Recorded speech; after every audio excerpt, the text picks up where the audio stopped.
Hi there, I'm Christine Dunbar from SpeechModification.com, and this is my Smart American Accent training. Welcome to our weekly free live question and answer class. We meet each Friday, and I take your questions regarding American English pronunciation, American accent, other topics to help you improve your overall communication in American English. Today at the beginning of class, I want to talk a little bit about the sound that's a diphthong, the ear diphthong. I've written it here like the word ear, and in the dictionary you'll see it with a tense E and an or some dictionaries will use the lax I and sound, but I prefer ear because I believe that in this word we typically use that really bright tense E. So when I'm saying ear, I'm really gliding from the position starting where I start with that tense E and moving into the American sound. If sounds like ear and air and or give you trouble, first really work on just getting your sound, the tongue position, that American R. You can use my American R playlist to help you with that. What I wanted to talk about today was just some of the different ways we spell the sounds ear so you can recognize it in words. Unfortunately, we aren't consistent with our spelling, and these same patterns of letters can make other sounds. So in some words, we spell the letters EAR, say the ear sound. Like in ear and near, that's a very common spelling. Not every time that you see EAR is it going to say ear, though. For example, we have the word tear, something that I cry, and then we have the word tear, like tearing the paper. And that one would be that one is the air diphthong, which I could write this way or this way. So I'm not going to get into air today, but you can see how spelling can be confusing. I try to show you a consistent way when we're talking about words pronunciation in our word of the day and in these classes by showing you the IPA symbols and then rewriting the words in a way that matches one of the more common spelling patterns. So for ear, I'm typically going to write it like the word ear, but you'll also see it that ERE says ear in the word here. Again, ERE can say air, like in there, and in where. So it's helpful to learn and practice the sounds, learn what common words have that sound, and then get used to how those are spelled. Another way that we spell ear would be with two E's, like jeer, or cheer, or cheerleader, or career. And then lastly, this one is kind of weird and not a very typical spelling, but we do also spell it with EI in that word, weird. So in terms of pronouncing the ear, using, I do have some videos talking about some of these words. What I wanted to orient you today was just what you'll see in the dictionary, what it sounds like, and some of the common spellings for that word. So hopefully that helps you as you're thinking about pronouncing ear and those words. If you would like more help on that sound or any of the sounds of English, I do recommend our Sounds of English course on SpeechModification.com. It gives you videos for all of the different sounds, talks about how to pronounce them, how they're spelled, what common words they're in, and gives you accent error patterns to watch out for. So that's going to be a really helpful, very basic and inexpensive course. It's under $2 to give you a very strong foundation for anything you might want to say in American English. So speaking of what you want to say, I'm going to take a look now at your comments and questions. You can put your requests in at any time, ask your questions, and I'll answer them for you live. Welcome, everybody. It's nice to see you. All right, we have a question about the word anxiety. So for the word anxiety, the question was whether or not the X is pronounced as G. Thank you so much, Allah husband, for your donation. I appreciate that. Let's see. So back to anxiety. The question is whether the X is pronounced as G. So anxiety, it is voiced. So in anxiety, we have the vowel L like black cat. Then the letter N says the NG sound. So thinking about like words like hang or rang, you'll hear that at the beginning of anxiety. But I don't say anxiety or anxiety. There's no G. We have. I'm going to put it with an NG, but I don't want you to think of it as having a G sound. It's not anxiety. It's anxiety. So thinking about a word like hang or rang or sing, that ng sound is lifting in the back. Then we have a Z sound. So the X is really an NG with a Z together with the N. And then we have I, D. So, and our stress is on the Z, on the Xi syllable. So thinking about it like anxiety. Maybe I'll put Xi like this for you. Anxiety. Yeah, that's a tough word. I believe I may have a video for this. I think I have one for the word anxious. After class, I'll go back and put some timestamps in so you can see what we talked about today. And when I have additional resources, specific videos, or things to help you, I'll put the links there in the comment and in the description as well. So you can return to the video later and get some additional support.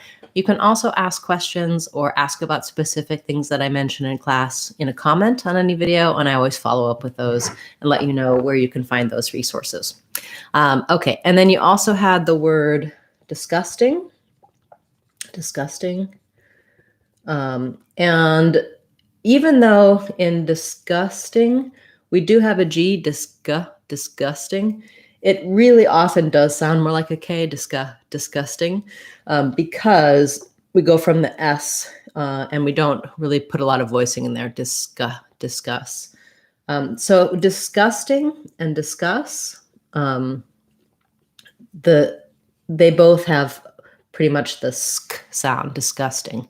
What you don't want is you don't want to put in a strong K like disgusting. You don't want a release of air, disgusting. So it's kind of something that's between a K and a G. It's basically an unreleased or a G that doesn't have a lot of voice, or a K like that doesn't have a lot of air for disgusting. But if it helps you to think of it as a K, yeah, that's definitely what you're hearing and what people do. Great questions. Thank you. Okay, so nice to see everyone here today. Welcome. Excuse me. We have a request to create a Telegram group. I don't currently use Telegram, but I'll look into that for you. I do have a group on Facebook where people can connect. So that would be something to look for. It's just speech modification. You can check that out.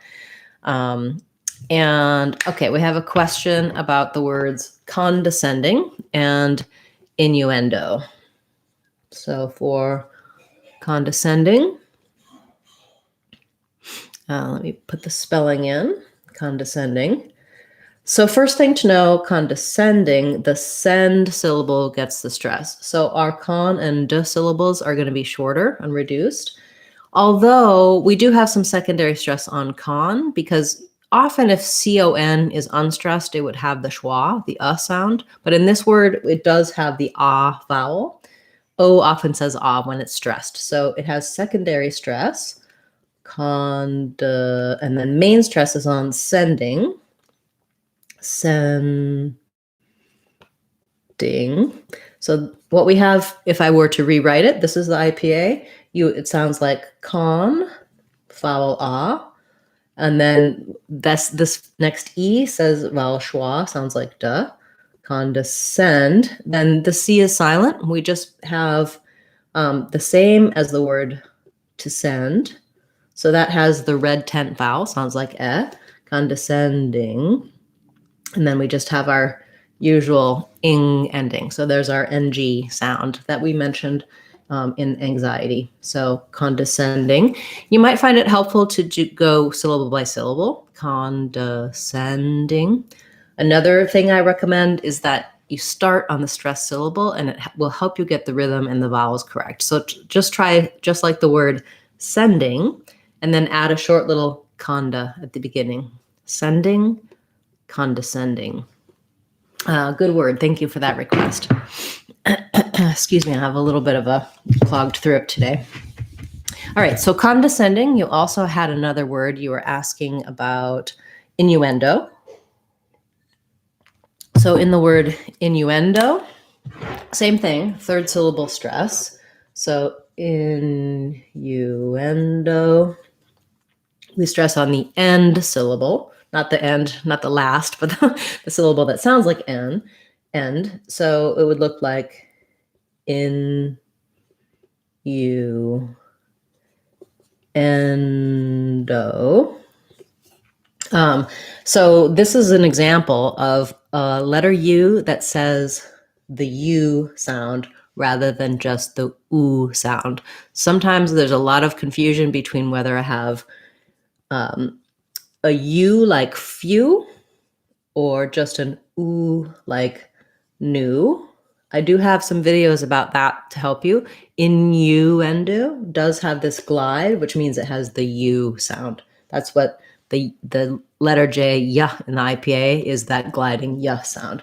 So it would sound like innuendo. Let's put do like this, just as another way of thinking about it, or you could put it like this. So it's just an O sound. If I write do, it's going to look like do, though. You can also think about, maybe an easier way to think about it is if I put the D together with innuendo, like that. Okay, so innuendo, again, you can start on the stressed syllable, endo, innuendo. You want these two to be short and this one to be longer and stretched out and have the clear vowel. Great question. Thank you.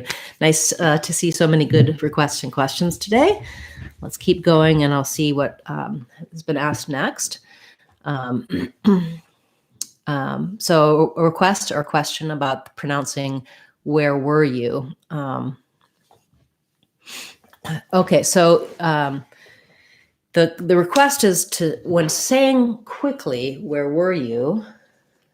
This listener was noticing, or this viewer was noticing, that where and were, when spoken quickly, might sound similar. So were, that's our diphthong, right? So it's the same as this kind of were, just a basic whereas where has the air diphthong. So where were you? Where were you?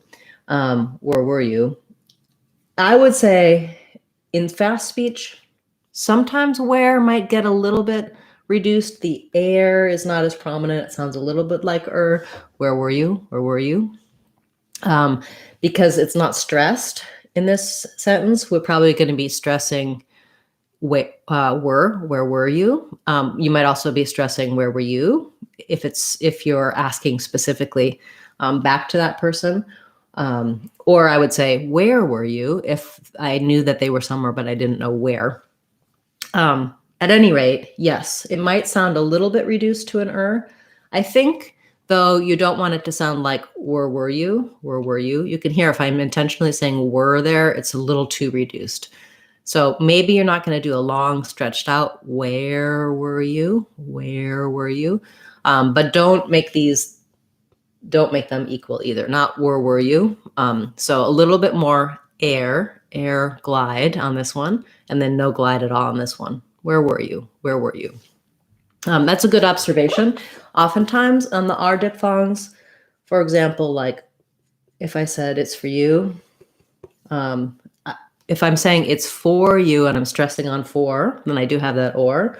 Otherwise, it's for you. The or gets reduced to so those R diphthongs do sometimes get reduced. In where, leave a little bit of a sound in there. You don't want it to get completely reduced just down to were. Great comment and great observation that they can sound somewhat similar. Okay, let's see. We have a question about, Do we round the R at the beginning of words? For example, really, real. So rounding, are you talking about like using lip rounding, like really, really, really real? If that's your question, I would say the R, really, really real. What you really want to do when you're doing a really real R is to really focus on that the back of the tongue shape is forming the R. I oftentimes hear teachers tell people to like round their lips or move them forward, and I don't think that's that helpful. I don't think naturally in speech, we don't necessarily do anything with our lips for R. It's going to depend on the context. And I think that sometimes people give advice to try to help people manipulate their mouth to get that shape of the R. I think it's much more important to have the correct tongue shape, which is your tongue is back. It's braced against the inner upper teeth and it's tight. It's either curling this way or it's bunching this way. So if I'm saying really real, you can see I don't do any rounding with my lips. You can check out more about how to pronounce R in my videos for R. I have a full American R playlist. And also in my Sounds of English course, I go into a lot of detail to help you with R specifically and words like really and real. Okay. We have a question about the pronunciation of psychology. So let's put psychology. So psychology is stressed on the call syllable. That's letter O is going to have the vowel ah. The PSY is just a strange spelling. The P is silent and the Y says I, the I diphthong. So psychology. Sounds like sigh. This kind of sigh. You could also write it with this way, sigh. And then my stress is on ka. Open ah vowel. Letter O stressed is often. Unstressed O is often a schwa, like so that sounds like la. And then the GY is in the beginning of words we spell the J with letter J and the N and middle often with the G sound, also with at the beginning. So we'll put it this way, psychology. So long, short, short. So again, you can start with ecology, psychology. I do have a video for psychology and I think psychological, maybe psychiatrist. So if you want to check those out, come back after class and I'll have put a link to those related videos in the comments for you.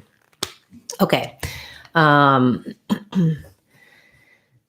You're welcome for your response about schwa yesterday. So we have a question about, taking the IELTS. Yes, so definitely in that test, when they look at pronunciation, they're trying to look at if you're understandable and clear.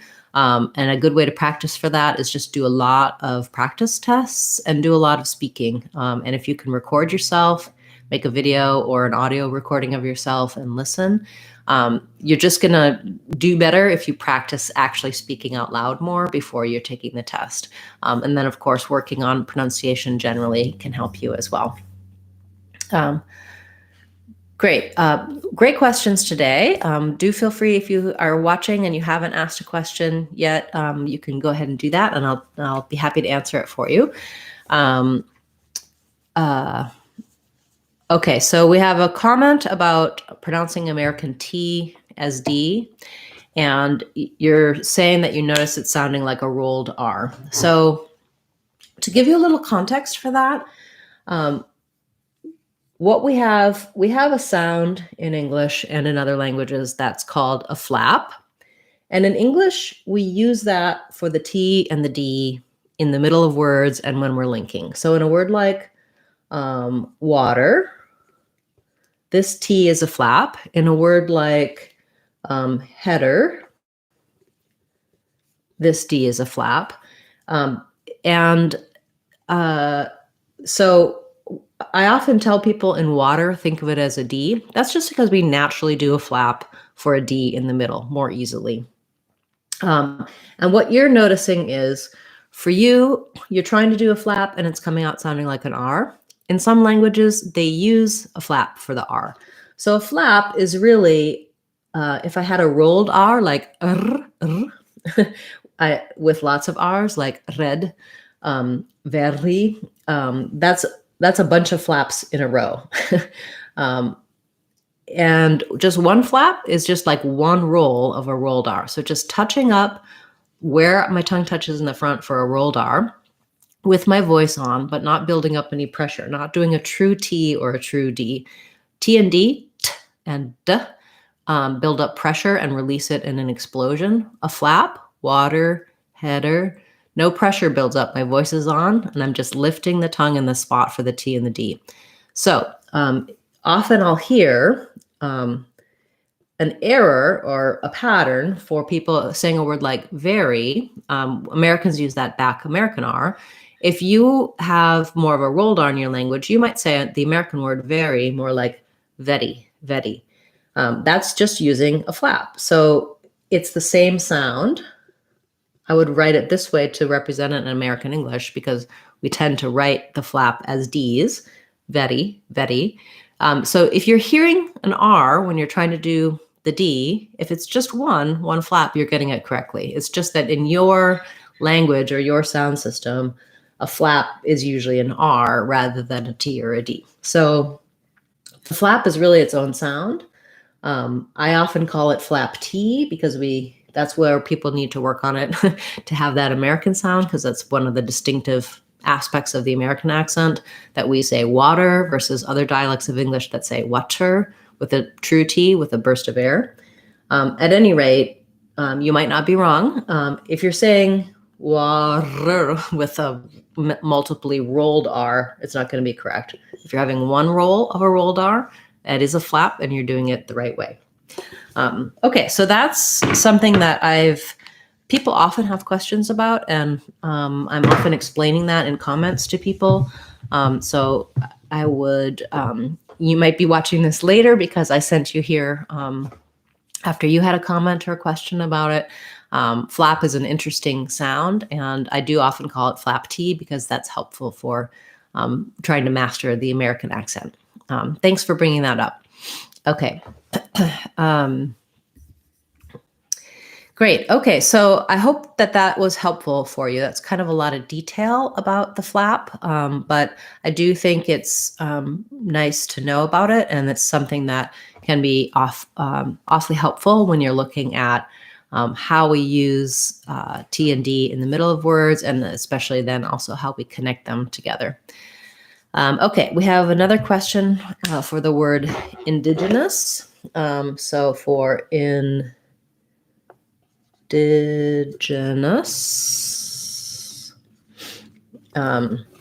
has second syllable stress. So the first in is unstressed.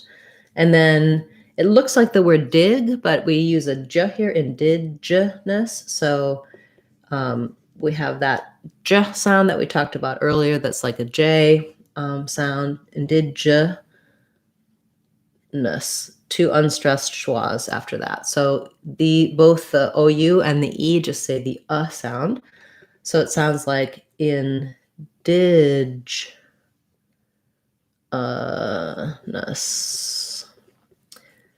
Or indigenous. This might be an I too. It's a unclear unstressed vowel. So indigenous. I think it's probably an I rather than an An is a little bit too dark for that. So dig, I could also write it like this, if that helps you to think about like DGE. It's just like a word like ridge.